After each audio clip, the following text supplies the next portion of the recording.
조세핀 캠벌은 미국 텍사스에서 탄생했습니다. 21살 때 텍사스의 작은 개척교회 목사님이었던 조지프 캠벨과 결혼하여 남매를 낳게 됩니다.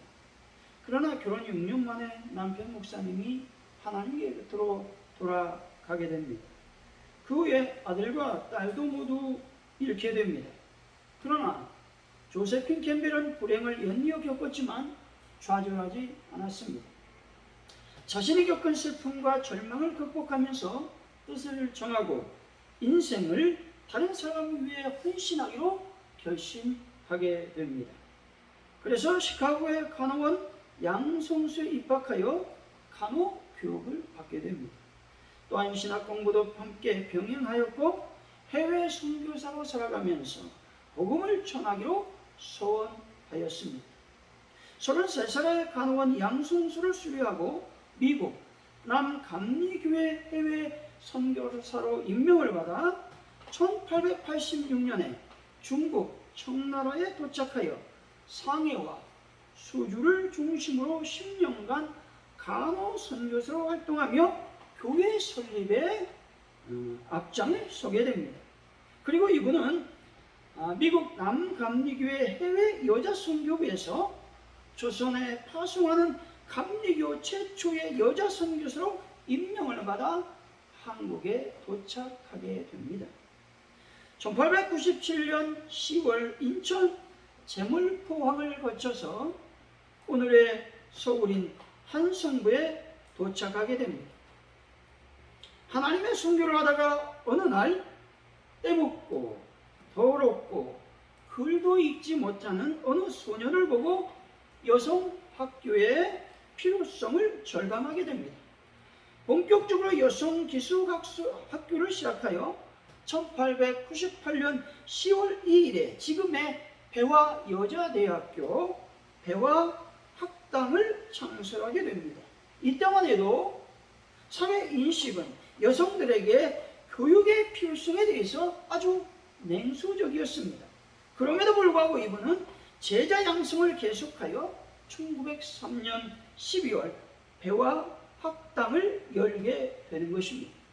1901년에는 미국의 루이스 워커 등의 선교 후원으로 배화학당 내에 예배당을 건축하게 됩니다. 이곳에서 시작된 예배는 훗날 종교교회와 자교교회를 탄생시키는 기반이 되게 됩니다. 한 여성의 시련과 불행이 훗날 하나님의 놀라운 역사를 만들어 내었다는 것입니다. 조세핀은 남편도 죽고 사랑하는 자녀가 죽는 모진 고통을 감내하고 하나님에 대한 믿음으로 일어서게 됩니다. 결국 하나님은 이분을 위대한 하나님의 도구로 사용하심으로 말미암아 대한민국에 복음이 증거되었고 문명을 퇴치하는 일을 감당했다는 것입니다. 믿음의 여정은 결코 하루아침에 이루어지지 않습니다. 넓은 길로 인도하지도 않습니다. 믿음은 좁은 길을 따라 오직 하나님만 바라봐야 되는 길인 것입니다. 하지만 하나님께서 함께 하시는 여정이기 때문에 어렵지도 힘든 여정도 아닌 것입니다. 이 길은 기쁨의 여정이며 보람의 여정인 것입니다.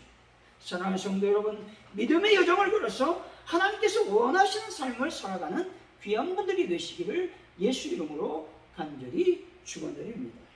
오늘 본문은 예수님께서 한 이방 여인의 귀신 들린 딸을 고쳐주시는 사건을 소개하고 있습니다. 그런데 예수님께서 이방 여인을 대하실 때 보여주는 모습이 여느 때와 달랐습니다. 예수님은 자신에게 간구하며 도움을 요청하러 나온 여인을 인격적인 모욕감마저 들 정도로 냉정하게 또 매몰차게 응대하고 계심을 보게 됩니다. 결국 예수님께서는 유대인을 위해서만 이 땅에 오신 분이 아님을 우리는 잘 알고 있습니다.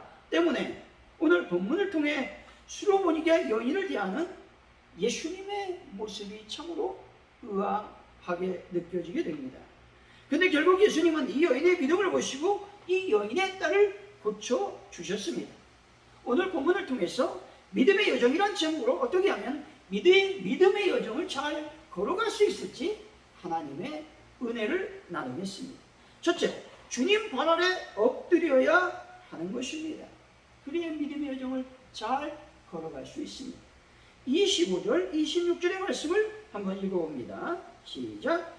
이에 더러운 귀신 들린 여린 딸을 둔 한 여자가 예수의 숨을 듣고 곧 와서 그 발 아래 엎드리니 그 여자는 헬라인이요 수로보니게 족속이라.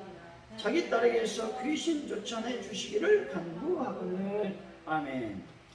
귀신 들린 어린 딸을 둔 한 여인이 등장합니다. 이 여인은 헬라인이었고 수로보니게 여인이었습니다. 다시 말해 헬라인이라고 하는 말은 유대인과 구별되는 의미에서 이방인에게 해당되는 말이거나 헬라어를 상용하는 사람이라는 말입니다.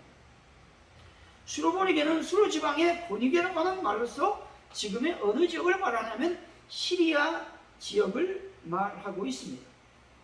이 여인의 문제는 딸이 아프다는 것입니다. 그냥 아픈 것이 아니라 더러운 귀신에 사로잡힌 심각한 영적인 문제에 있었습니다. 더러운 귀신은 딸을 괴롭게 했을 것입니다. 마가복음 5장 5절이죠.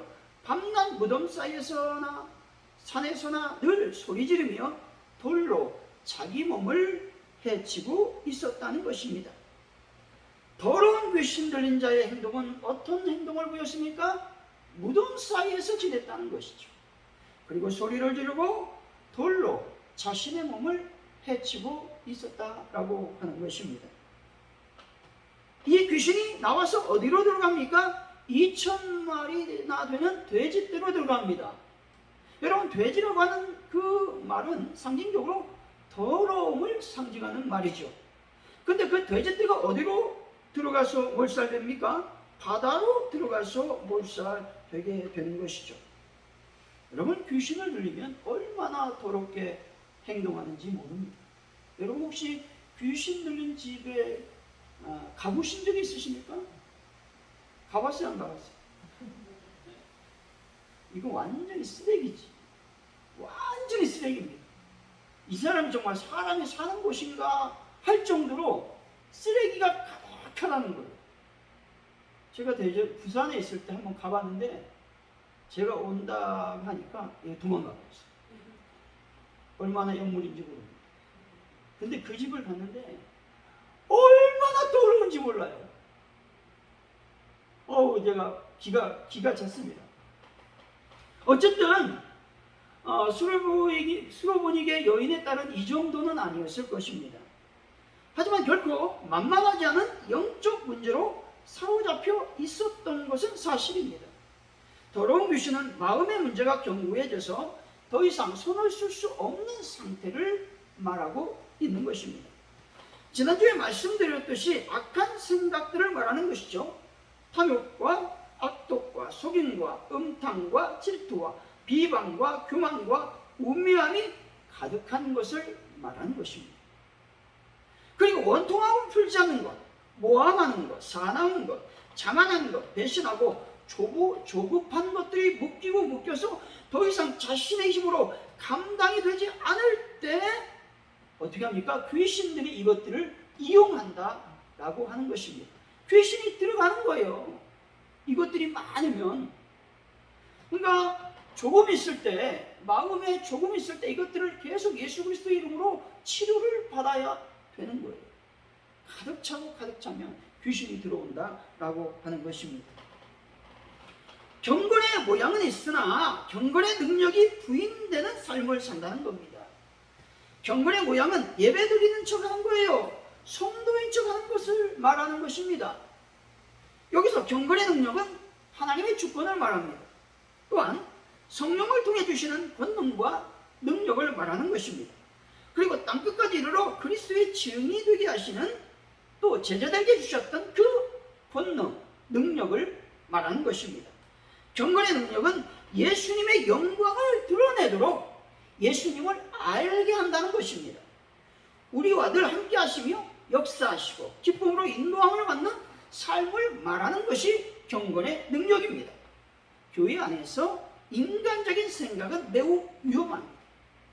인간적으로 사람이 싫다고 예배를 소홀히 한다든지 말씀 듣기를 싫어한다면 그 사람은 진정 성도가 아니라 무늬만 교인이라고 하는 것입니다. 여러분, 호박에 검은 줄을 그린다고 수박이 되지 않습니다. 무늬만 수박이고 속은 어떻습니까? 호박인 것이죠.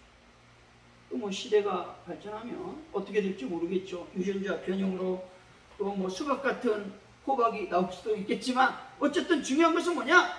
씨가 바뀌어야 됩니다. 마음의 씨가 바뀌어야 하나님 앞에 철저히 회개할 수 있게 되는 것입니다. 그렇지 않으면 결코 하나님께 칭찬받는 분들이 될 수 없다는 것이죠. 천국을 소유할 수 없다는 겁니다. 이 여인의 문제는 딸의 문제였죠. 자녀의 문제였습니다.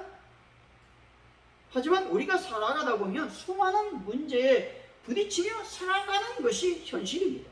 질병의 문제, 물질의 문제, 건강의 문제, 직장의 문제, 마음의 문제, 관계의 문제, 미래에 대한 문제, 사업의 문제 등 우리 인생은 문제 속에 있다고 해도 과언이 아닌 것입니다. 문제가 없는 가정은 없고 문제가 없는 교회는 없습니다. 모든 것이 다 좋고 모든 것이 행복해 보여도 그 속에는 여러 가지 문제를 안고 살아가는 것이 우리네 인생이라고 하는 것입니다. 이럴 때 과연 무엇을 해야만 되겠습니까? 하나님과 이야기를 시작하시기 바랍니다. 기도하라는 말입니다. 사람들을 붙잡고 성도 간에 험담을 하지 말고 비방하지 말고 하나님과 대화하시기를 바랍니다. 마음씨가 변화되지 않으니 말이 변화되지 않는 것입니다. 왜 쓸데없이 다른 사람을 비방합니까? 마음에 들지 않는 일이 있으면 어떻게 해야 될까요? 하나님께 나와서 중보기도 해야 되는 것입니다. 육적인 생각과 어떤 육적인 일에 여러분 시간을 낭비하지 마시기 바랍니다. 영적인 것들 때문에 여러분 이것들을 하면 영적인 것들이 소비되는 것입니다. 골로새서 4장 2절이죠. 기도를 계속하고 기도에 감사함으로 깨어 있으라 말씀합니다. 성경은 기도를 계속하라고 말씀합니다. 성경 기도를 쉬라고 말하지 않고 있습니다. 성경 기도를 멈추고 남을 비방하라고 말하지도 않습니다. 야고보서 5장 13절이죠. 너희 중에 고난당하는 자가 있느냐 그는 기도할 것이요 즐거워하는 자가 있느냐 그는 찬송할지니라 말씀합니다. 고난당할 때 우리가 해야 되는 일은 무엇입니까? 기도하는 것입니다. 성경은 고난당할 때 사람들을 찾아다니면서 하소연하라고 말하지 않습니다. 시편 50편 15절이죠. 환난 날에 나를 부르라 내가 너를 건지리니 내가 나를 영화롭게 하리로다 말씀합니다. 환난 날에 무엇을 해야만 됩니까? 나를 부르라는 것이죠. 다시 말해서 기도하라고 말씀합니다. 고난당할 때, 환난당할 때, 어려움이 찾아왔을 때 건진받는 비결이 무엇이라고 말씀합니까? 인간적인 생각으로 자기 멋대로 신앙생활을 하라고 하는 것입니까? 비방하라고 말씀합니까? 아니면 비판하라고 말하는 겁니까? 정죄하라고 말하는 겁니까? 아닙니다. 기도하라는 것입니다. 사람들을 붙잡고 억울하다고 또 기분 나쁘다고 자신의 생각과 맞지 않는다고 이야기하면 누가 좋아하겠습니까? 더러운 귀신이 좋아합니다. 사단이 얼마나 좋아하는지 모르죠. 이때 사단이 얼마나 좋아하냐면 이렇게 좋아합니다. 덩실덩실 춤을 추면서 박집사, 오권사, 금장로 아이고 잘한다 잘해 우리 내 새끼들 이렇게 좋아한다. 여러분 사단에게 속지 마시기 더러운 귀신에게 속지 마시기 바랍니다. 시편 34편 17절이죠. 의인이 부르짖음에 여호와께서 들으시고 그들의 모든 환난에서 건지셨도다 말씀합니다. 하나님께서 인정하신 의인은 환난 당할 때 의기소침하거나 남을 탓하지 않습니다. 의인은 역경이 찾아오면 하나님께 부르짖는다는 겁니다. 다시 말해서 기도한다는 것입니다. 다니엘 시대에 왕이 선포합니다. 30일 동안 누구든지 왕 외에 어떤 신에게나 어떤 사람에게 무엇을 구하면 사자굴에 던져놓겠다, 이렇게 선포합니다. 뭐 이것은 왕이 하고 싶어서 한 것이 아니라 이 총리들과 고관들이 다니엘을 잡기 위해서 이렇게 일을 꾸몄다라고 하는 것이죠. 그런데 이때 다니엘은 하나님께 기도하는 것을 멈췄습니까? 멈추지 않았습니다. 다니엘서 6장 10절 하반절이죠. 하루 3번씩 무릎 꿇고 기도하며 그의 하나님께 감사하였더라 말씀합니다. 다니엘은 왕의 금령을 어기면서까지 하나님께 기도하는 것을 쉬지 않았습니다. 다니엘이 이런 조서를 내리도록 만든 총리들 또 고관들을 원망하고 있지 않습니다. 그렇다고 왕에게 나가서 부당합니다, 왕이요, 하소연하지도 않았습니다. 다니엘은 총리들과 고관들을 미워하지도 않았고 그들을 비방하거나 험담하지도 않았다라는 것입니다. 다만 하나님께 기도하는 일을 쉬지 않았습니다. 기도하는 일을 쉬지 않으니까 어떤 결과를 초래합니까? 사자굴에 던져지게 되었다라고 하는 것이죠. 기도하면 잘 돼야 되는데 기도하니까 죽음의 어떤 위기가 찾아왔다는 것입니다. 근데 중요한 것은 뭐냐? 그 이후의 내용이죠. 기도하니 사자들이 푹신한 침대가 되는 것이죠. 기도하니 하나님께서 보호해 주시는 것입니다. 사랑하는 성도 여러분, 어려움이 찾아왔을 때 낙심하거나 사람들에게 하소연하지 마시고 더욱 하나님께 기도하심으로 어둠의 웅덩이에서 건진받아 기쁘고 즐거운 삶을 살아가는 귀한 분들이 되시기를 예수 이름으로 간절히 축원드립니다. 둘째, 믿음의 여정은 어떤 여정이냐? 인내하는 여정이라는 것이죠. 여러분, 믿음은요 곧 인내인 것입니다. 27절이죠. 한번 천천히 읽어봅니다. 시작. 예수께서 이르시되 자녀로 먼저 배불리 먹게 할지니 자녀의 떡을 취하여 개들에게 던짐이 마땅치 아니하니라. 아멘. 여기서 자녀는 하나님의 선민 곧 유대인을 가리킵니다. 배불리 먹게 하다라는 말씀은 유대인 환자를 먼저 치료해야 한다는 의미인 것이죠. 포괄적인 의미에서 보면 복음 또는 하나님의 구원의 은혜에 관한 한 유대인들에게 우선권이 있음을 말하고 있는 것입니다. 개라고 하는 말은 그 자체적으로 보면 본질상 비천하고 속된 경향이 있는 말인 것입니다. 하지만 여기서 개라는 본문에서 말하는 그 개라고 하는 의미는 야생의 들개가 아닙니다. 가정에서 기르는 애완용 개, 또 귀여운 강아지라는 의미를 담고 있습니다. 본문에서는 언어적으로 개라고 하는 말은 상대에 대한 배려와 애정이 깃든 말이라고 할 수 있습니다. 다시 말해서 개들에게 던진다라는 이 말은 경멸의 뜻이 아니고 또 개는 멸시의 뜻도 아니고 복귀가 제거된 말이다 라고 하는 것입니다. 그래도 이 여인에게 있어서 왜냐하면 다급하니까 거절의 의미로 받아들일 수 있는 말처럼 들렸을 것이다 라는 것입니다. 하지만 여인은 예수의 말씀을 거절의 의미가 아니라 시험이라고 생각을 했다는 것입니다. 짧은 시간이었지만 여인이 포기하느냐? 심각한 위기의 상황에 처한 것은 사실이죠. 수많은 사람들은 이 상황을 지켜보면서 긴장의 끈을 놓지 못하고 있었을 것입니다.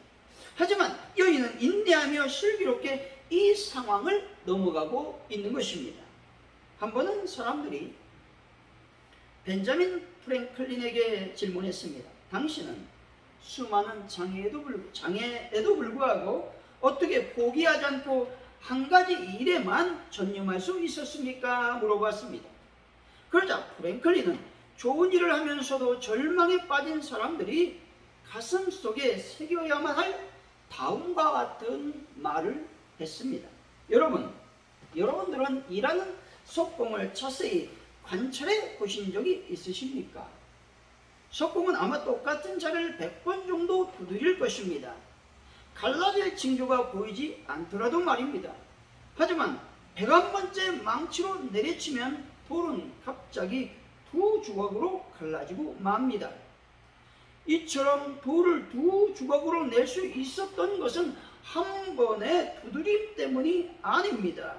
바로 그 마지막 한 번이 있기 전까지 내리쳤던 100번의 망치질이 있었기 때문이 그렇습니다. 라고 말했다는 것이죠. 끝까지 인내하며 그 일을 지속하는 것이 바로 일의 성취라는 것입니다. 무엇을 얻기 위해서는 끊임없이 기다리고 참아야 된다는 것입니다.